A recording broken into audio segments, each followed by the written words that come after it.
Yo, we are back and ready to get down to business. This is Rear Naked Chat. You know what it is if you don't know by now.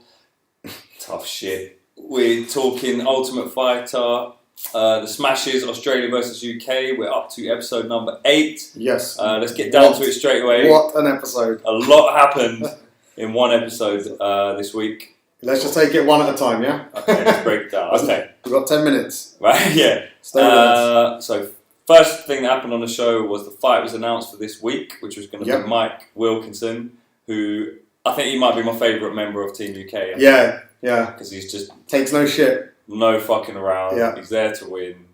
And He showed it in the stare-off when he decided to just push it. Yeah, he was just like, fuck it, get your head off me. Because I think there was a touching of heads to start with. Yeah. Then it was like there was pushing with the heads. Yeah, he did cross the line. Yeah, and it's like, right, you're giving me no option now. If you're pushing me with your head, either I headbutt you or I create a bit of space. So I shoved him away. Didn't get shoved back, much to the pleasure of Dean Amasinga. Yeah, he was so excited. Did you push him? He didn't push you back? Yeah, 1-0, 1-0. Sick. Yeah, great. Every victory matters for Dean. Yeah. Every single one. But I think that helps the fighters as well, because I think psychologically that made that guy go, he didn't. He didn't push me back. That's right. Pussy. Him up. Yeah, exactly. So, with that on the cards, plus they also thought either Bola or Valentino was going to be fighting the new guy who came in to replace Manny, because it had been announced he had to fight to get into the competition. So the training got stepped up a bit. A few more notes were made. By Dean. Dean's book. Dean's special book. That was the next thing that happened. In fact. Yep. That was it. Go. So it was the diary number 2. This is the second diary incident. we've had on Ultimate Fighter this season. This is a bit more of an acceptable diary to keep, though. I think training diary. It's all the tactics and what everyone's strengths, weaknesses, etc. But unfortunately, Dean left it lying in George's training room. What happened there? Did George take it? Yeah. I think he left it in there accidentally. Right. And they hid it. George hid it. Yeah. Then just went all really super aggressive, unnecessarily. I mean, as a wind-up, it's great, actually. It is. It's just, I'm going to nick your book, then I'm going to be really angry when you ask me about it. It worked, I think. Although, actually, I say it worked. Ross didn't bite, though. I love the way Ross stepped in there. He was just not having it. Yeah. And especially because I think he sensed he might be picking on Dean a little bit. He came to his rescue, I'm not having this shit. Yeah. So, give us me boot back. Give us me boot back. Yeah.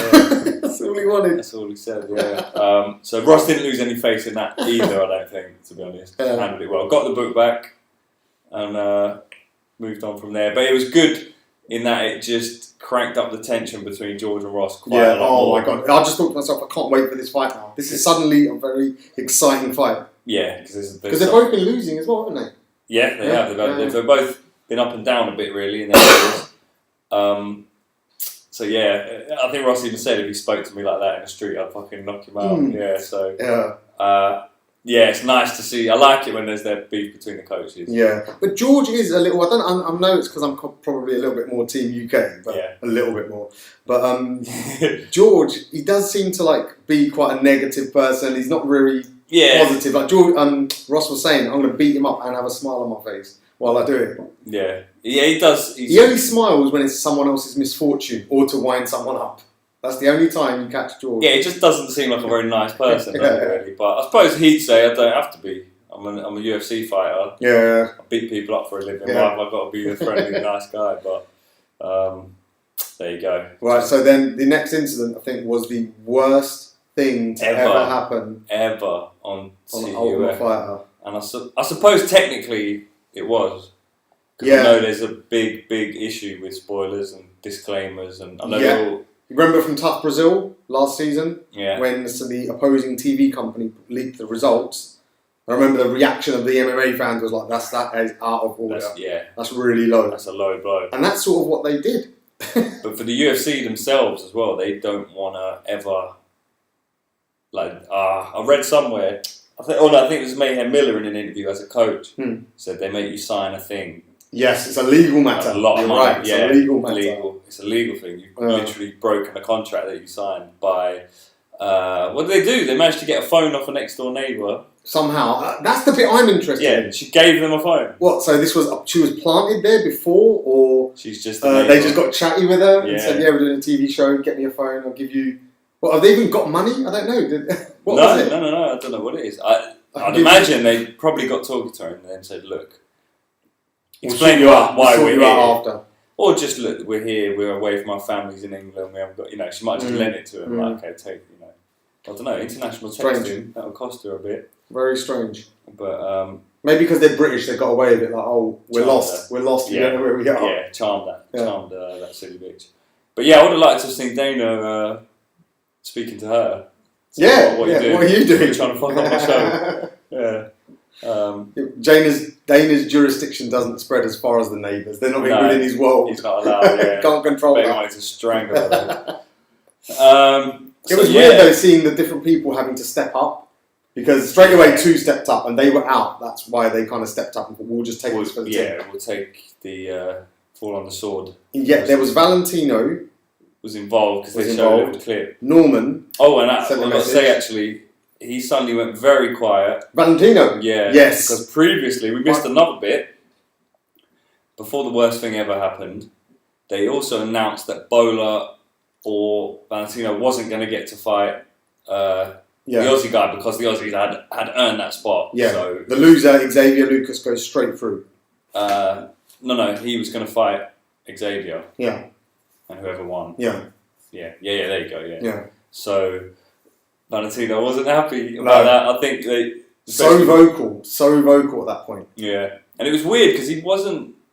Because he literally just went, oh, fuck off. And then went, George, I don't mean you. I don't mean any of you guys. I don't mean the UFC. I just mean... Who do you mean the universe? Everyone else. Yeah, it's like, fuck the world for this happening to me. Creating this situation. He wasn't... Because he wasn't really directed at anyone. Yeah, and then he kept saying, I just know, George, I just want you to know, I'm ready, bro, I'm ready. I'm coming to fight, I'll have it. Yeah. That's it. George was kind of like, yeah. What are you saying? I don't know. You had a chance. Yeah. So that was a bit odd. But yeah, very vocal, to suddenly very quiet. Yeah. When it came to the very phone quiet, thing, just didn't say a thing. Disappeared. Literally didn't say a thing. But you know what? That's a good bit of advice. Any of you youngsters out there can never go wrong by keeping your mouth shut. Honestly, it's true. Keep your mouth shut, and you can get yourself out of a few different. I like the way Luke, because he seemed to be like.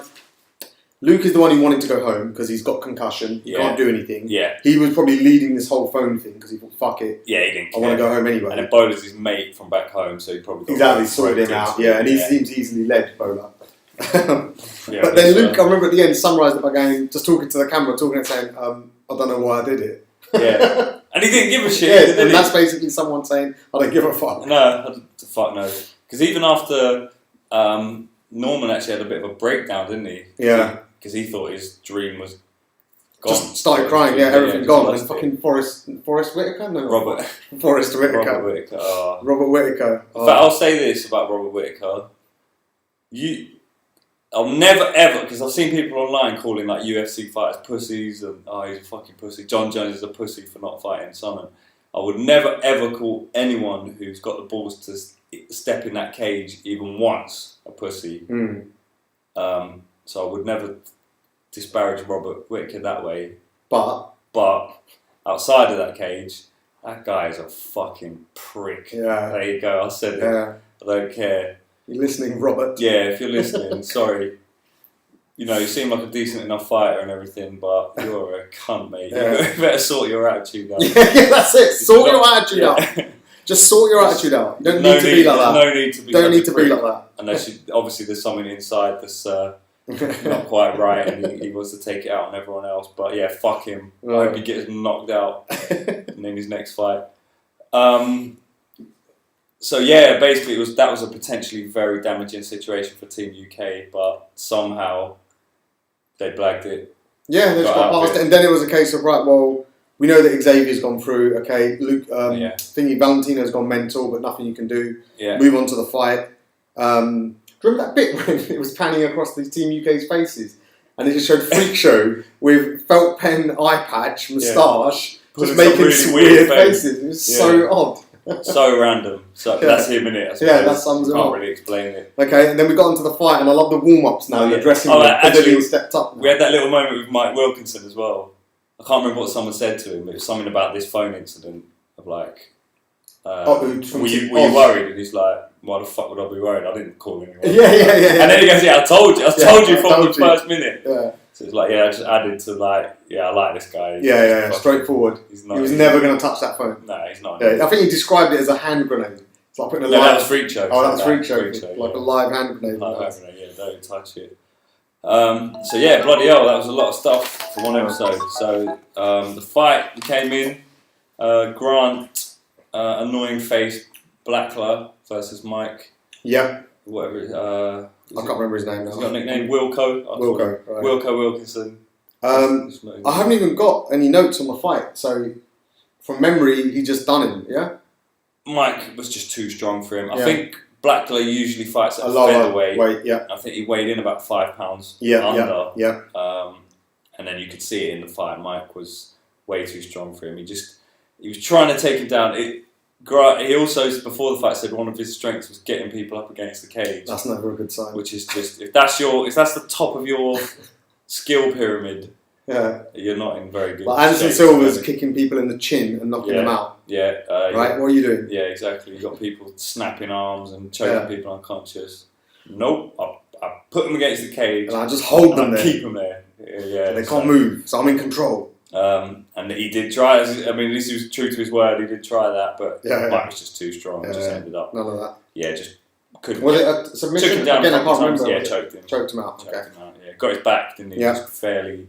It was pretty routine, really. Just held him off. And it felt like Team UK needed that after all the drama, the ups and downs, nearly getting another fight chance, 2 weeks, then the fucking phone thing. Yeah.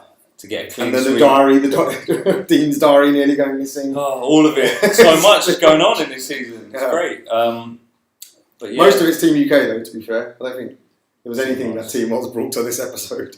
No, just hatred for Robert Whittaker, really. Yeah, and George's little prank. Good one. Good one, George. I can't wait for that fight. You hit his book. I can't wait.